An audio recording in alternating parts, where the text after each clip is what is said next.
सबको जय मसीह की। मैं विश्वास करता हूँ कि प्रभु के अनुग्रह में आप भले चंगे और ब्लेस हैं। आज का वचन हम देखेंगे। उससे पहले मैं आपसे माफ़ी चाहूँगा कि मैं कुछ दिनों से प्रार्थना नहीं डाल पा रहा हूँ। सब में थोड़ा शेड्यूल ऐसा हिल चुका है, स्ट्रक्चर थोड़ा टाइम का सेट नहीं बैठ रहा। आप मेरे लिए प्रार्थना करें कि मैं रोज़ जो हमारी दिनचर्या की प्रार्थना और वीडियो आती है वो मैं बराबर समय के साथ डालने पाऊँ। मेरे प्रिय भाई बहनों, जिस तरह आप सभी को पता है कि सर्दी का जो दौर है वो शुरू हो गया है। सर्दी के मौसम में जो छोटी मोटी बीमारियां जो वायरल चल रहा है उससे आप बचाव रखें। खास करके छोटे बच्चों को थोड़ा केयर करें। ज़्यादा वक्त ना लेते हुए आज के वचन की ओर चलेंगे। आज का वचन जो कहता है, मेरे साथ खोलिए भजन संहिता 91 उसकी 9 आयत में लिखा है कि हे यहोवा, तू मेरा शरण स्थान ठहरा है। तूने जो परम प्रधान को अपना धाम मान लिया है, इसलिए कोई विपत्ति तुझ पर ना पड़ेगी, ना कोई संकट तेरे निकट आएगा। आमीन। इस वचन को पढ़े और सुने जाने पर प्रभु यीशु मसीह आपको बहुत बहुत आशीष दे। मेरे प्रिय भाई बहनों, परमेश्वर का वचन क्या कहता है कि हे यहोवा, तू मेरा शरण स्थान ठहरा है।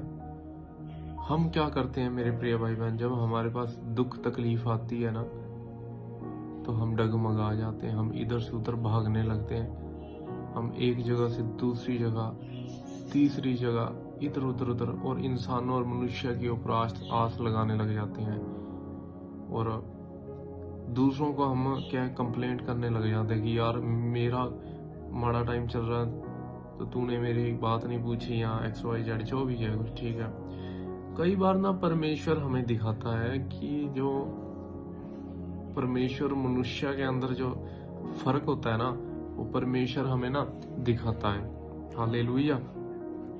अगर हमारे ऊपर दुख ना आए तो सच में बताता हूँ कि हम ना जीवन में परमेश्वर के पास कभी जाए ही ना। और परमेश्वर के पास जाने के लिए ना ये बीच का फर्क बहुत होना जरूरी है। बीच के फर्क को पहचानना बड़ा जरूरी है मेरे प्रिय भाई बहनों। वो हम क्या करते हैं, पहचानते नहीं हैं। हालेलुया। और उस बीच के फर्क की पहचानने के लिए हमें समय घड़ी वैसी चाहिए। अगर हमारे पास दुख और तकलीफ ही नहीं आएंगे तो हमें फिर क्या पता चलेगा कि परमेश्वर की सामर्थ्य क्या, और मनुष्य के ऊपर आशा लगाने से क्या ही मिलता है। हालेलुया। मेरे प्रिय भाई बहनों, जब हमारे ऊपर कोई विपत्ति आए, हमारा समय दौर खराब चलता हो, हमें किसी मनुष्य के ऊपर आस लगाने से भला, किसी रिश्तेदारों के ऊपर उम्मीद लगाने से भला, हमारे परमेश्वर के, अपने परमेश्वर के आगे घुटने टेकने। ठीक है। आजकल मैंने क्या देखा है, मैंने ना नोटिस किया मैंने, हम मसीह में आ गए, हम चर्च जाते हैं, लेकिन हम ना अपना सारा जो बोझ है ना, हम सारा बोझ अपने चर्च के ना पादरी साहब को देना चाहते हैं। बस वो हमारे लिए प्रार्थना कर देवे, वो हमारे लिए प्रोफेटिक वर्ड बोल दे तो सब ठीक हो जाएगा। ऐसा नहीं होता मेरे प्रिय भाई बहनों। जितनी परमेश्वर हमारे पास्टर की सुनता है, उतना ही परमेश्वर हमारी बात को सुनता है। डिपेंड ये करता है कि हम परमेश्वर के पास किस विश्वास से जाते हैं और कब जाते हैं। हालेलुया। हमें अपने बुरे समय में परमेश्वर के पास अपने बुरे समय में ही नहीं जाना। हमें अपने परमेश्वर के पास जब समय घड़ी सही हो तब भी परमेश्वर का धन्यवाद करना है। और हम धन्यवाद कैसे करते हैं कि परमेश्वर तेरा धन्यवाद हो, तूने मुझे ये दिया इसलिए मैं तेरा धन्यवाद करता हूँ, तूने मुझे वो दिया इसलिए मैं तेरा धन्यवाद करता हूँ। हमारा परमेश्वर के लिए नहीं है। हमारा धन्यवाद हर बात के लिए नहीं होना चाहिए।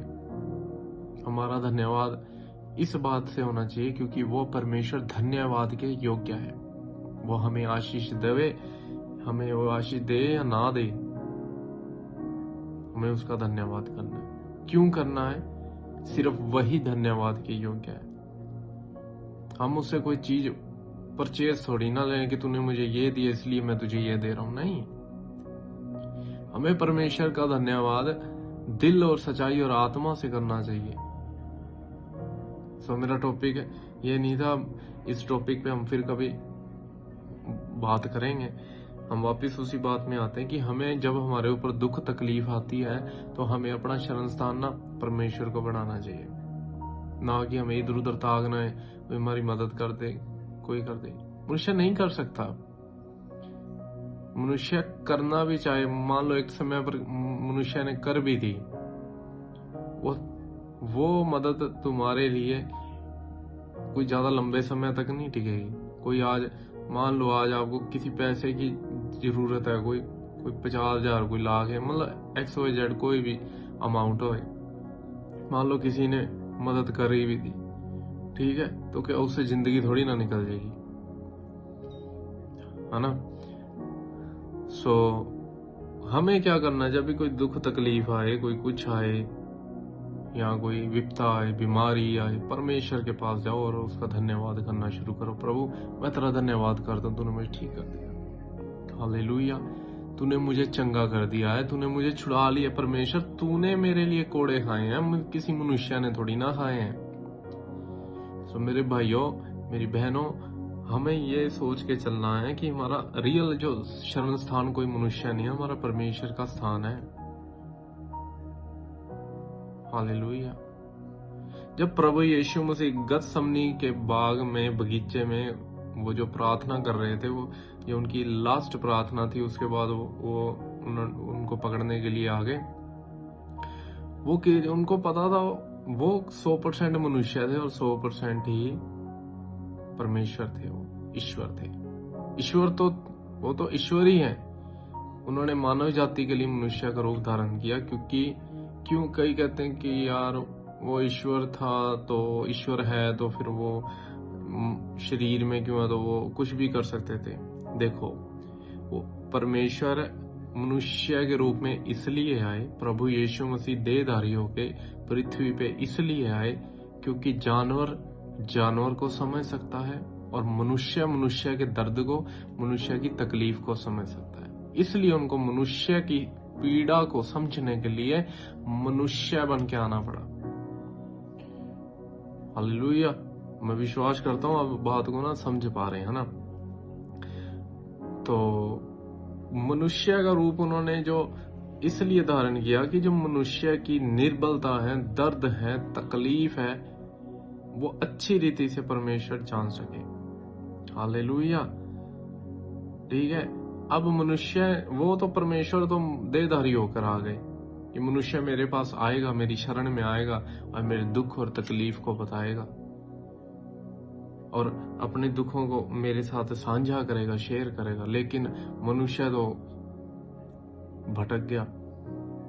मनुष्य तो कोई और ही, मतलब कहते हैं ना कि रास्ते में पड़ गया। सो हमें क्या करना है? वचन कहता है कि हे यहोवा, तू मेरा शरण स्थान ठहरा है, तूने जो परम प्रधान को अपना धाम मान लिया। इसके अगले वचन में लिखा है कि कोई विपत्ति मुझ पर ना पड़ेगी, ना कोई दुख मेरे डेरे के निकट आएगा। आमीन। सो मेरे प्रिय भाई बहनों, अपने दुखों के समय में, अपनी बीमारी के समय में किसी रिश्तेदार पर, किसी इंसान पर, किसी के भी ऊपर कोई भरोसा नहीं रखना, कोई आशा नहीं रखनी, किसी को कंप्लेन नहीं करनी। अपना विश्वास, अपनी आशा उस सच्चे खुदावंद के ऊपर रखो जो तुम्हारे साथ हमेशा खड़ा रह सकता है और वो खड़ने में सामर्थ्य है। वो कहता है कि वो संकट में अति सहज से मिलने वाला परमेश्वर है। वो ऐसे नहीं कि आज फोन करेंगे, हाँ भाई मैं आ रहा हूँ, मैं देखूंगा, अभी मेरे पास तो टाइम नहीं है भाई, मेरे को टाइम मिल गया तो मैं आ जाऊंगा। ऐसा नहीं है। परमेश्वर इंस्टेंट, वो पूरे ब्रह्मांड में सेम समय पर कुछ भी कर सकता है। परमेश्वर है यार। वो कोई मनुष्य थोड़ी ना। परमेश्वर का वचन कहता है कि मैं मनुष्य थोड़ी ना हूं, मेरा कोई हाथ कोई छोटा थोड़ी ना पड़ गया, क्या मैं कुछ ना कर सकूं? परमेश्वर सामर्थी है। सो हमें अपने दुख के समय में परमेश्वर के पास जाना है अपने दुखों को साझा करना है परमेश्वर से और समाधान पर प्राप्त करना, प्रभु को धन्यवाद करना है। आमीन। आइए हम दुआ में जाएंगे। सर्वशक्तिमान परमेश्वर, जितने भाई बहन इस वचन को सुन रहे हैं प्रभु, इनके जीवन में काम करें, आशीष दें, बरकत दें, इनका भरोसा आपके ऊपर दृढ़ और मजबूत करें। आपकी आशीष, आपकी बरकतें इनके और इनके परिवार के साथ सदा बना रहे। प्रभु यीशु मसीह के नाम से मांगता हूँ, आमीन। सबको जय मसीह की।